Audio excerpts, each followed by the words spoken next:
අපේ website හදද්දී content ගොඩක් dynamically එනවා නම් ඒ කියන්නේ back end system එකක් එක්ක අපේ මේ වෙබ්සයිට් එක connect කරලා තියෙනවා නම් content අපි දන්නේ කොච්චර ලොකු content වෙන්න පුළුවන් පොඩි content වෙන්න පුළුවන් සමහර වෙලාවට ලොකු content ආවම අපේ layout එකේ තියෙන balance එක නැති වෙනවා. ඒ කියන්නේ content සමහරට ලොකු වෙනවා පේනවා. ඒ කියන්නේ ගොඩක් area එක ලොකු වෙලා ඊට පස්සේ ලොකු scroll bar එනවා. එහෙම නැත්නම් ගොඩක් ලොකු white spaces එන්න පුළුවන්. ඒ වගේ ප්‍රශ්නයක් ආවම අපිට කරන්න දේවල් තියෙනවා. ඒ දේවල් තමයි අද අපි මේ වීඩියෝ එකෙන් කතා කරන්න යන්නේ. එහෙනම් යමු අපි intro එකට.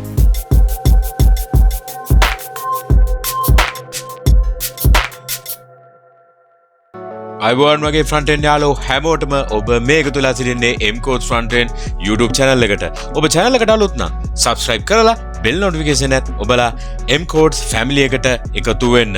හරි. අද පාත්‍රිකාව තමයි content dynamically ආපු වෙලාවක backend system එකෙන් ලොකු content ආවොත් අපි කොහොමද front-end developers ලා විදිහට අපිට කරන්න පුළුවන් දේවල් මොනවද කියලා. හරි. අපි ඒවා බලමු. හොඳයි. දැන් අපිට මෙතන පේනවා HTML page එකයි output එකයි. හිතන්න මෙතන මේ තියෙන content එක කියලා. හරිද? දැන් මගේ output එකේ මෙහෙම content ගොඩක් තියෙනවා. හරි. දැන් මම මේ HTML එක පොඩ්ඩක් පෙන්නන්න මේක කරපු විදිහ. මේ output එක ආපු විදිහ මම මේ HTML එක ටිකක් ලොකු කරලා පෙන්නන්න. හරි. මම මේකේ දාලා තියෙන්නේ HTML එක ගත්තොත් මේකේ තියෙනවා paragraph එකක් ලොකු content එක. ඔයගොල්ලන්ට මෙතන පේනවා මේ content එක. ඒක තමයි මේ paragraph එකේ තියෙන්නේ. para කියලා class එකක් දාලා තියෙනවා. ඊට පස්සේ ඒ anchor tag එකක් තියෙනවා. මම මේ anchor tag එක හංගලා තියෙන්නේ. මම මේක පෙන්නන්නම් මේ අවස්ථාවට. දැනට අපි මේ CSS එකෙන් අපිට කරන්න පුළුවන් දෙයක් කරලා අපි practical example එකකට තමයි මම මේ anchor tag එක මෙතනට ආවේ. ඒකයි JavaScript එකකුයි මේක මම ඒ වෙලාවට පෙන්නන්න. දැන් CSS එකෙන් අපිට කරන්න පුළුවන් දේ අපි බලමු. CSS එකේ මම ලියලා තියෙන්නේ global select එකක් ලියලා තියෙනවා padding margin 0 කරන්නයි font size එකයි font family එකටයි. ඊට පස්සේ body tag එකට මම flex box එක අපි use කරලා තියෙනවා හරියට center වෙලා end කියලා මේ box එක. ඊට පස්සේ height එක 100vh කියලා තියෙනවා. ඒ කියන්නේ අපි inspect element ගියොත් ඔයගලන්ට පේනවා දැන් මේක උඩට පල්ලහැට ගියාම හරියටම center වෙලා පේනවනේ. මේක තමයි අපි 100vh කරලා flex box පාවිච්චි කරලා කරාම වෙන දේ. හරි. එතකොට 100vh කියලා තියෙනවා. ඊට පස්සේ background එකක් දීලා තියෙනවා black කියලා. ඒක තමයි මේ black color එකෙන් තියෙන්නේ. flex direction එක column. හරි. ඊට පස්සේ paragraph එකක් තියෙනවා width එකක් දාලා 45% background color එකක් තියෙනවා font weight එකක් තියෙනවා padding එකක් තියෙනවා margin bottom එකක් තියෙනවා. මොකද anchor tag එක තියෙන්නේ මේ paragraph එකට යටින් නිසා. ඒතර anchor tag එකට මම මේ styles ටික තියෙනවා. මම display නන් දාලා තියෙන්නේ මේක initially පේන්න නැති වෙන්න. color එකයි font size එකයි padding එකයි background color text decoration නන්. ඒ කියන්නේ අර anchor tag එකක් දාපු ගාම යටින් අර underline වෙලා පේනවා. ඒක අයින් කරන්න තමයි මම text decoration නන් කියලා දැම්මේ. ඊට පස්සේ expand එකට මම පොඩි වැඩක් කළා තියෙනවා. ඒකත් මම කියන්නම්. ඒක මේ JavaScript එකට අදාළ සම්බන්ධ class එකක් තමයි ඒක. හරි. ඕක තමයි අපේ HTML එකේ අපි ලියලා තියෙන්නේ. හරි. දැන් output එකට යමු. හරි. දැන් හිතන්න අපිට backend එකෙන් මේ විදිහේ ලොකු content එකක් ආපු වෙලාවකට මට ඕන කරනවා මෙච්චර ගොඩක් ඕනේ නැහැ. එක line එකකට මේක limit කරන්න. ওই විදිහට. හැබැයි ඒ line එකට limit කරනවා වගේම dot 3ක් අන්තිමට pen කරගන්න. මොකද ඒ dot 3ෙන් කියන්නේ මේකේ තව content තියෙනවා. අන්න ඒක. ඒක තමයි මම කියන්න හදන්නේ. මේ paragraph එකේ. දැන් මේක paragraph එකක් හැටියට තමයි මම මේක ලියලා තියෙන්නේ. ඒ විදිහට dot 3ක් දාන්න කියලා. එක line එකක් හොඳටම ඇති. එක line එකකට තමයි මේ solution එක වැඩ කරන්නේ. හරි. දැන් මම ඒ සඳහා ලියනවා මේ විදිහේ දෙයක්. text overflow ellipsis කියලා එකක්. හරිද? ඒක දාලා මම රීෆ්‍රෙෂ් කරා කියලා මට මුකුත් මෙතන වෙනසක් පේන්නේ නැහැ. තව දෙයක් මට ඒකට ලියන්න වෙනවා. ඒ තමයි overflow hidden. overflow hidden එකට පස්සේ මම දාන්න ඕන white space no wrap. මම මේ දාපු line 3 ගැන කියන්න. දැන් මම මේ overflow hidden එක මම ඊළඟ line එකට ගෙන්නම්කෝ. මේක 1 by 1 තමයි යන්නේ. හරි. පළවෙනිම කරන්න යන්නේ text overflow වෙන වෙලාවට ellipsis එකක් දාගන්න. ඒ කියන්නේ dot 3ක් දාන්න. white space no wrap කියන එකෙන් කියන්නේ මේ දිගට දාලා තියෙන කන්ටෙන්ට් එක ලයින් එකට දිගට දාන්න කියලා. හරිද? මම දැන් මේක overflow hidden එක අයින් කරන්නම්කෝ, සේව් කරන්නම්කෝ. සේව් කරපුවාම ඕගොල්ලන්ට ඉතුරු ටික මේ අකුරු ටික පේනව නේද මේ? දිගටම මම එක ඩබල් ක්ලික් කරපුවාම මේ හොඳට පේනවා කන්ටෙන්ට් එක දිගට යනවා. ඒ කියන්නේ අර ලියපු ඔක්කොම values ටික මම දිගට එන්න තමයි no wrap එකක් දාන්නේ. දැන් මට මේ box එකෙන් එහාට මුකුත් ඕනේ නෑ කියන්න තමයි overflow hidden කියලා ලියන්නේ. හරිද? දැන් overflow hidden දැන් වෙනවා. හැබැයි මේ text overflow ellipsis උත් එක්ක. දැන් මේ තුන විතරයි අපිට මේ වැඩේ කරගන්න අවශ්‍ය වෙන්නේ. මම මේක refresh කරනවා. refresh කරපුවාම dot 3ක් append වුණා. හරි. දැන් ඊළඟට අපි normally ඔය dot 3ක් add කරගන්න කියන එක අපි කොහොමද ඇත්තටම අපි හිතමු කොච්චර content ටිකක් අපිට count කරන්න බෑනේ.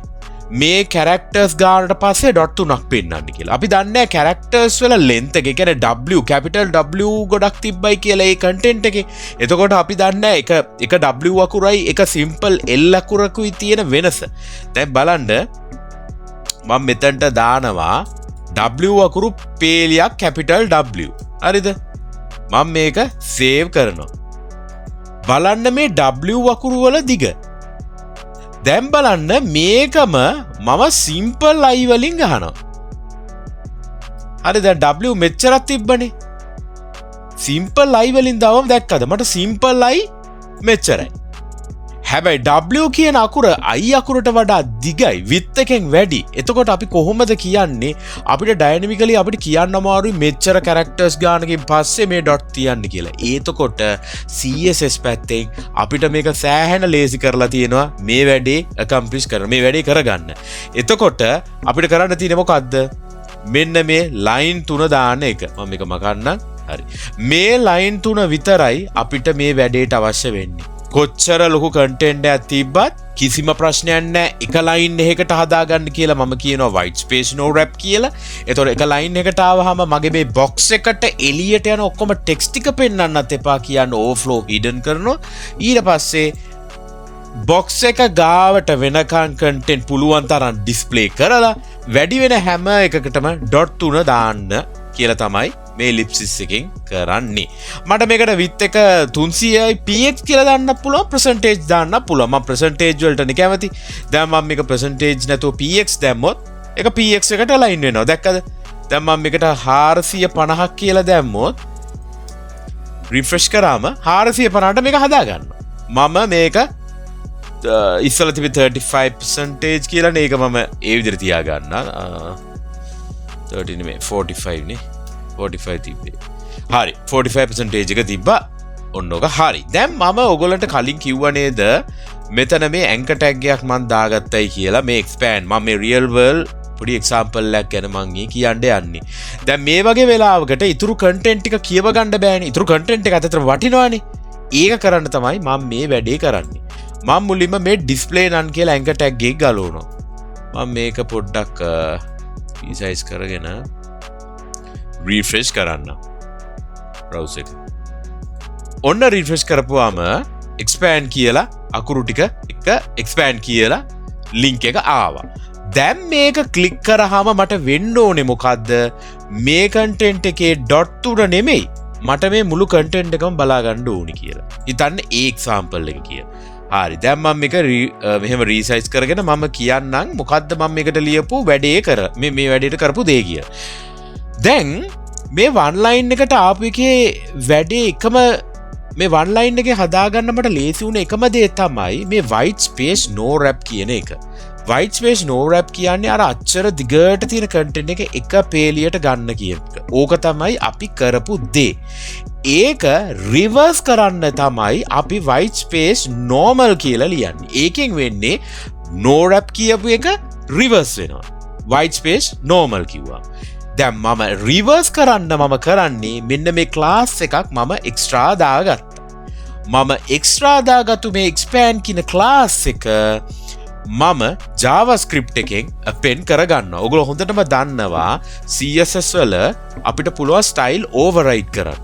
අපි ලියපු rule CSS rule override කරන්න. ඒක තමයි දැන් මම මේ කරන්න යන්නේ. මම මේ expand කියලා query select කියලා මම ගත්තේ expand කියන්නේ මේ link එක. මේ link එක මම ගත්තා variable එකකට. ඊට පස්සේ paragraph එක මම ගන්නවා. paragraph එක මේකට class එකක් තියෙනවා para කියලා. ඒ para කියන එකත් මම variable එකට ගත්තා. ඊළඟට මම කරන්න යන්නේ මේ link එක click කරාම add event listener කියලා මම ගත්තා click event එක හැටියට. මේ para.classList add මේ කියන්නේ යන්නේ para කියන paragraph එකේ තියෙන class ඔක්කොම class list එකක් විදියට ආවහම ඒ list එකට තව එක class එකක් add කරගන්න කියන එක තමයි මේ expand කියන්නේ. හරි. එතකොට මේකෙන් කරන්නේ append වෙනවා මේ expand කියන class එක මේ paragraph එකට. මේ paragraph එකට append කරගන්න කියලා තමයි මම මේ කියන්නේ. append වුණා මොකද වෙන්නේ? අර paragraph එකේ තිබ්බ white space no wrap එක override කරනවා මෙන්න මේකේ. මම දැන් මේක ආපහු තිබ්බ දැනටම ගේනවා. හරි මම දැන් මේක refresh කරගන්නවා. ඔන්න දැන් මම click කරනවා expand කියන button එක. කරපු ගාම අර ඔක්කොම පේනවා. දැන් මම මේක hover කරගත්තාම මේක inspect කරමු. හරි. මම මේක රිෆ්‍රෙෂ් කරනවා. ඒතර ඔයගොල්ලන්ට හොඳට පේනවා මේ JavaScript එක වැඩ කරපු හැටි. හරි මෙන්න paragraph එක තියෙනවා para කියලා. මම මේක ක්ලික් කරනවා. දැක්කද expand කියලා additional add කරගත්තා. ආයි රිෆ්‍රෙෂ් කරමු. හොඳට පේනවා para කියලා. expand කරනවා. ඔන්න add වුණා. මම මේක select කරපුවාම දැක්කද මේ expand කියන එක මේකෙන් override වුණා. දැක්කද no wrap තිබ්බ class එකේ මේ p tag එකේ no wrap එක expand කියන class එක add උනායින් වෙන්නේ මෙන්න මේ CSS rule එක මේ තිබ්බ එකෙන් override වුණා. හරි. එහෙනම් අද මේ මාතෘකාවේ text overflow ellipsis කියන එක ගැන ඔයගොල්ලන්ට හොඳ idea එකක් එන්න කැති කියලා මම හිතනවා. එතකොට මේ වැඩේ සඳහා අපිට ඕන කරේ මෙන්න මේ lines 3. හරි. එහෙනම් මේ වීඩියෝ එක හොඳයි නම් like එකක් දාන්න, channel එකට අලුත් නම් subscribe කරලා bell notification එකත් ඔබන්න. එහෙනම් ඊළඟ වීඩියෝ එකෙන් හම්බෙමු. එහෙනම් ඔය හැමෝටම ජය වේවා. cheers අපි ගියා.